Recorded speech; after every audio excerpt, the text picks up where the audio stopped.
welcome to the Sports Express show. Thank you so much for joining us and tuning in, guys. The name is Ian and Yusuf alongside Sanile Melane. How's it, What's happening, brother man? Today, guys, we're going to be touching on some action from the AFCON. Of course, we had 4 incredibly entertaining quarterfinal matches from this past week, but we're going to be specifically focusing on Bafana and the rise and fall of Bafana in the AFCON. Yeah. Disappointing in the end, but it was encouraging at the start. And we're also going to be looking at some action from the Cricket World Cup. 2 teams remain. The host England will be going to the final for the first time since 1992. Yeah. And up against New Zealand, return finalists will be looking to go one better than they did in 2015. Yeah. That'll be our natural starting point, Mr. Melane. Yeah. Unfortunately, England are through. Unfortunately. Unfortunately. Look, it's Deservedly, though.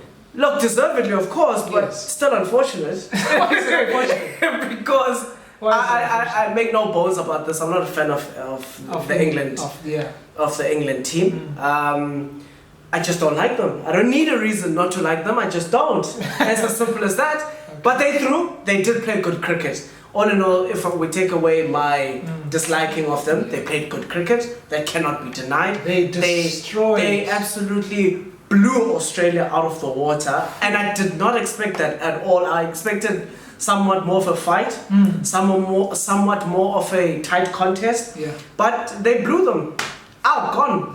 The bowling attack of England at the start of the innings for Australia, It was was absolutely insane. Chris Wokes, Archer. It was just it was Wokes is like, for me, he's sort of like an unsung hero for England now, because they're always talking about Archer, Johnny Bairstow, yeah. Joe Roots, Ewan Morgan. So he got player of the match in the semi-final. You're right. You're actually Yeah. right when it comes to. He is sort of like an unsung hero. I think he's a very valuable member of that England squad. He is. He's incredible.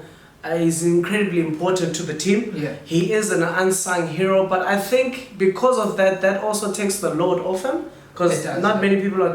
When everybody else is shining, that's great because you can go ahead and deal with your job.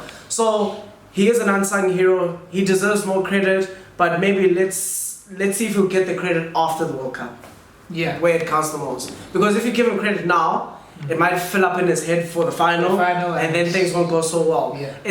When it gets to that level, it's the little things that like matter. It's really the smallest detail. So why would you wanna, if it's not broke, don't fix it. So it's one of those for me. I want to talk about Jason Roy. He hit 85 and he was caught out on the match, but it wasn't really the right decision because England were out of their. They ran out of their reviews, so they couldn't actually check whether he was out or not. But it was not out, and he reacted badly. Look, Yeah. understandable considering the occasion. Yeah. I Missed out on his 100. He was pissed. Yeah. Absolutely pissed. I'll be pissed off as well, bro. But look, it's like I say, all in all, the bigger picture is that they threw to the final. I'll be pissed off as well. Yeah. So both sides of the coin are understandable, but the bigger picture Is that they're through. and They're up against New Zealand, who did the same thing to India. I think that was a crazy game. I think they absolutely blew the Indian batting attack. That was an unusual game. Crazy, not as in.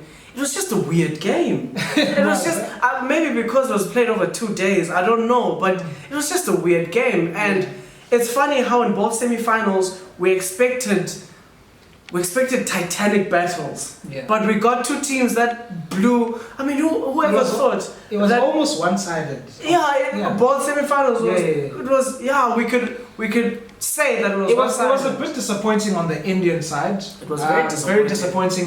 Very disappointed in India. I expected very much more from them. Shout out to Jadeja though. Jadeja. Oh He God. held it down. Oh my God. He held There it was down. a point when I was watching his innings, I was like, is one man gonna save the whole country? like he's literally One gonna man. save the World Cup for India. Like one man. Like Insane innings. Listen, let me put it to you this way. If he got India through and they still like didn't didn't win the cup, they still would have made a statue of him. There's no way. There's no way. That was an insane. That was insane. I was absolutely like, insane. and because like I always repeat this every time, we're suckers for the underdog. Yeah. And in that situation, India were the underdogs. India were the All underdogs. the guys are gone. All the big Skittled big out. odds are gone. Skittled out, like they were like amateurs or whatever the situation Yeah, was. yeah. Here comes this one. It was like an action movie in the 90s, Yes. bro. One man, like, and Here to save the day. the thing is, he was gonna save the day, and I was like, here we go. Yeah. This is what we were waiting for. Go Jadeja. But unfortunately, it didn't happen. Work out at the end. And yeah, I'm fine with that. New Zealand, for me personally, are a cool team. Yeah. It's like one of those deserving finalists. Yeah, as well. deserving finalists. So let's go to the final now, Sunday at Lord's. How do you see that going? I'll start with me. I think England have a much stronger team going into it, much stronger momentum going into it. And I think with the home crowd and we know England can choke like South Africa, but I think this time, I think they might edge it this time. I think there's a high possibility of them winning on my side, in my opinion. I think. Look, those are all valid points, and in fact, I would say you're right. Actually, there's nothing really to argue about. I would say you're right. They do have the better team, the well-balanced team. They've been playing the better cricket. They do have a tendency of choking, correct? But look, I think this time, because they're in their backyard, everything, they just hit a Everything is almost like in their favor. Yeah, even say. and even if when you watch the games, every aspect, whether it be fielding, batting, bowling, they got it on point. Yes. So I think with that extra push from the crowd, I feel that they will win. I don't want them to win, but I feel they will win. We can never rule out a New Zealand upset though. No, we can never. But you know, when I think about New Zealand, I think about the last final they were in, and it was just a rollover. You know, that's what I don't want from New Zealand. I don't want them to roll over again. I actually want them to fight and to actually win. I do want them to win because I don't like England. But if we take away the emotions and all that stuff, at the end of the day, England are the better team and they should win it. Should win it. Should win it. Looking forward to the final on Sunday, guys. 100%. We're going to come back now to the African continent. Going to some football news now. From the AFCON. A crazy week in African football in terms of South African football national team is concerned. Insane. Starting with the last 16 game against Egypt. Doing the impossible, the unthinkable. Can I just say, I would like to just say, like, impossible is an understatement. When I watched that game and I saw the final result, it was like the Red Sea opening up again. It was that biblical. Yeah. Like it was. Words fail when I think about that experience and the fact that I caught that match by luck. I wasn't gonna watch that match. But I was like, oh, what am I doing now? You know, nothing much. Let me go and watch it. And it's the second half, and then you WhatsApp me and you said we were playing well. I'm like, no way are we playing well. I know my national team when it comes to these things. When we started the match, it was almost as if like we're feeling out Egypt and we're not gonna go toe to toe with them. But as they always say this thing about small teams, do not make sure that they don't last long in the match. So the longer the match goes, the more they gain confidence. So I think it was the same thing with that as well. Egypt were found out, like literally found out. We were very solid defensively. For the first time in like ages, Bafana were absolutely solid in defense. And we were going forward. We were attacking more than they were doing. We were fluid. You could see the confidence coming through. You could see the swagger, you could almost see the skill, and it was a team I couldn't recognize. Exactly. We know our national team, guys. We know our national team, and they just implode. And they implode early. Like it's not like they hold on, and the damn wall is creaking and cracking. They crack within the first 10 minutes. So it's just run over from there. But they held it. And they won it. In 90 minutes. In 90 minutes, they won it. There was no lucky decision. There was no controversy. No controversy whatsoever. it was a clean win. I couldn't believe it. And I still don't believe it right now. But then the fairy tale had to end. I think in contrast, we were up against a much better side. I think Nigeria were much better set up than Egypt. Nigeria have much stronger players than Egypt in terms of all different departments as a collective. Yeah. And I also think in our parts we just crumbled under the pressure. Look, there was even a psychological warfare from the Nigerian coach saying South Africa were the favourites going into the match because we beat Egypt, and I think it played into their minds. I don't think so. I think we went to our shell. We didn't play like we did against Egypt. Listen, no, we definitely did. Speaking about the I actual think they went play, back to their shell. but we already have some psychological damage from Nigeria anyway. Yeah. Nigeria is one of the teams that has our number. But going into this match, we'd beaten Nigeria in the last two matches we played them. Yeah, but you always get that feeling when we play Nigeria that they have the something over might us, happen. you know. But we've beaten Nigeria many times in recent history, and I generally thought that we just crumbled under pressure. You think it was genuine crumbling under pressure? I think we crumbled under pressure. We didn't play with the confidence that we did against Egypt. With this, I don't even know how to explain it, but there was a certain level of confidence that South Africa had against Egypt because it was a packed 75,000 stadium of Egyptian fans, and we were fearless. Then what happened in the Nigeria match?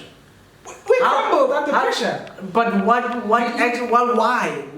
Because if there was that's what South Africa does. So they went back to themselves. Exactly. It's almost like we went back to the default. Because what I'm saying is this: if there was a place to crumble under pressure, it was against Egypt. Which we did not. Egypt. Which we did not. Which didn't happen. And it was almost like we surprised ourselves against Egypt, and then we were like, oh my God, we can actually do it. Yeah. And then when you have that thing where you're like, okay, because it's uncharted territory. Yes, so we're not supposed to even be here in the first place. I get you. So now you're there and you're like, okay, now you're actually thinking about your performance. You're overthinking things now. So they crumbled under pressure. Taking nothing away from Nigeria, they played really well. The second goal, there was really a stupid schoolboy mistake from the goalkeeper. But I think overall, it was a good performance by Nigeria, and I think South Africa did crumble under pressure, in my opinion. So I'm going to ask you one more question before we wrap it up. Yeah.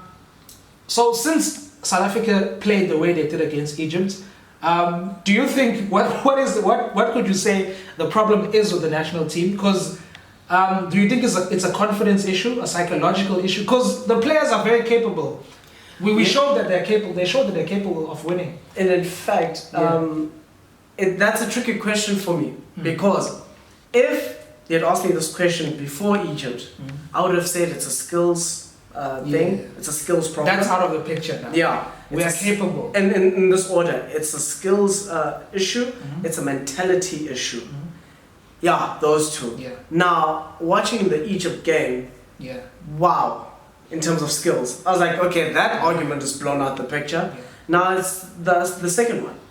Yeah. So I don't know anymore, and I've been hearing murmurings like because we didn't make it through, Stuart Baxter should be fired. Yeah. I'm like, no, I think there were a lot of questionable tactics and substitutions that he made throughout the tournament, but I don't think he should be fired. I think we should just get the right motivation for the boys. Are we ever happy though? Are we ever happy? No, because let's think about it. When was the last time we qualified for the AFCON? We qualified. I can't even remember. That's my point. I think the previous edition, or did we play in? I can't remember. Point is, you can't remember. Yeah. I don't remember. So we qualify. Yeah. We make it. When was the last time we made it through the group stages? Can't even remember. Exactly. We make it through the group stages. 2013 or something. When was the last time we made it to wherever we made it now? Quarterfinals. The quarterfinals. So that's my thing. Like, I get it. His choices were shoddy. Yeah. I get it.